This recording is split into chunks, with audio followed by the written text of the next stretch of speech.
Hello.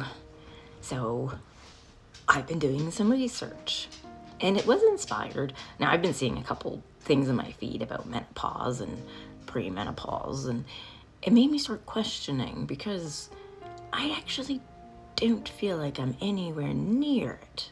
I'm 42, but it just made me start questioning things because since I started healing my trauma, and on a holistic level, I've been addressing it, right? All parts of me. I've noticed as I finally, it's taking me since last fall. Okay, so it's been over a year now, but it's taken me a full year. I finally, when I wake up in the morning, can feel myself inside my body. It's a strange thing. If you're neurodivergent, this might be something you've never experienced before due to being in a state of fight or flight trauma your entire life. It is wild. Like, I didn't know there was things in my body I could feel. Like, I actually start to feel hungry now. I actually get thirsty. It's bizarre.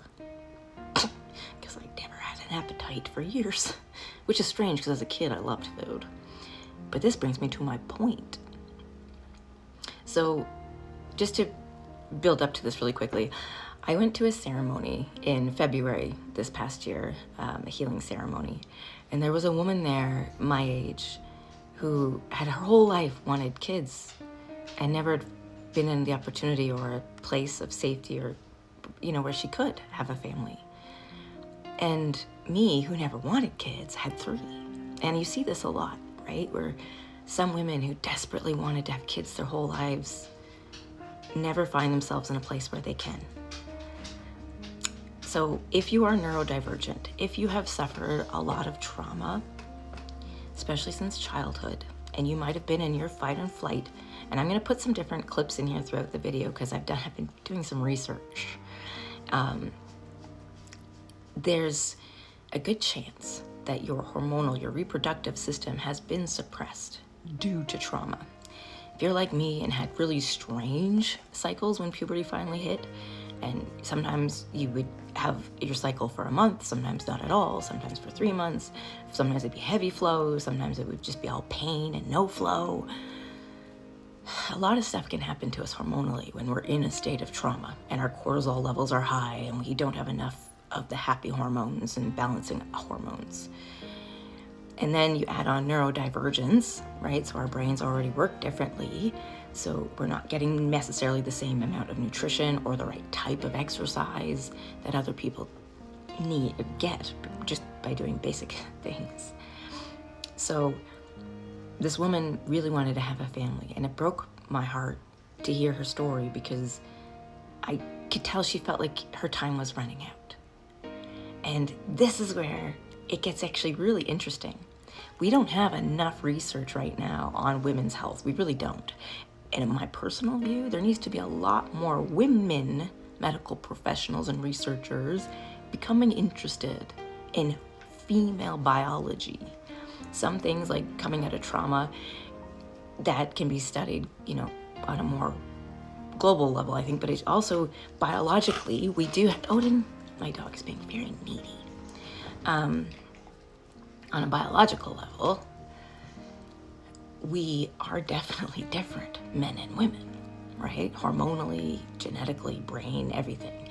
So we need women studying women because men might think they understand, but it'd be like me trying to tell you I know what it feels like to be kicked in the nuts. I don't have nuts. I have no idea what that feels like.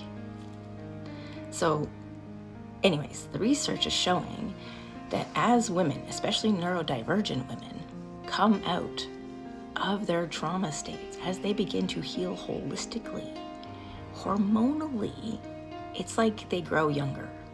Hormonally, you can be reactivated. So things like, sagging skin and missed cycles, or even headaches and hair changes, skin changes, For me, and this is why I was questioning all this menopause stuff, is because internally, over this past summer and even these last 6 weeks, I feel so much younger, even internally, like my digestion, everything. And hormonally, I've never in my life had such a consistent, reliable, and easy cycle. It is like clockwork. And if it isn't like clockwork, I can usually correlate it to an event, right? Like, for instance, this month I was a week early in my cycle, but I had a severe somatic flashback 2 weeks ago. 10 days ago? I don't know. It was a while ago. But I had a ripple effect for about 3 or 4 days after the somatic flashback. If you've never had a somatic flashback, they come out in pulses, and sometimes you can have energy ripples afterwards. So I can tell that it was the stress, and it did. It kicked my ass. I was knocked down I'm just now starting to feel more human again, because I was feeling great. I'm glad my body waited till I was feeling good before it let me release that, because it was intense. But yeah, I can correlate my early cycle to that experience. Whereas if I don't have any stressful experiences, for the first time at 42, I feel like a grown woman. Everything is balancing out. I even broke out on my forehead and my skin there a while ago, and I could tell it's my hormones recalibrating. And so when I started doing the research and looking into it and asking the questions, I found out some cool things. And this is a message for any women out there who've always wanted children, but have been never in a place they could have them before.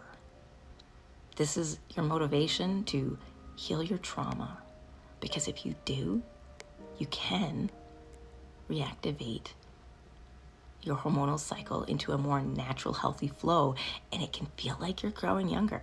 So according to research, there's about a window between the ages of 35 to 50 where women can, if they heal their trauma, become extremely fertile again, like reproductively young again in a way, almost like you're reliving your 25 to 40 ages hormonally. It's because it was suppressed during trauma, right? So once you release that suppression, you have that gap, that window that you never got to have, right? Like I never got to have it. So if you're like me and you never got to have that, right, that window between 25 and 40, or even people called it the dirty 30s, but really it was like the woman's most fertile period. You can have it now.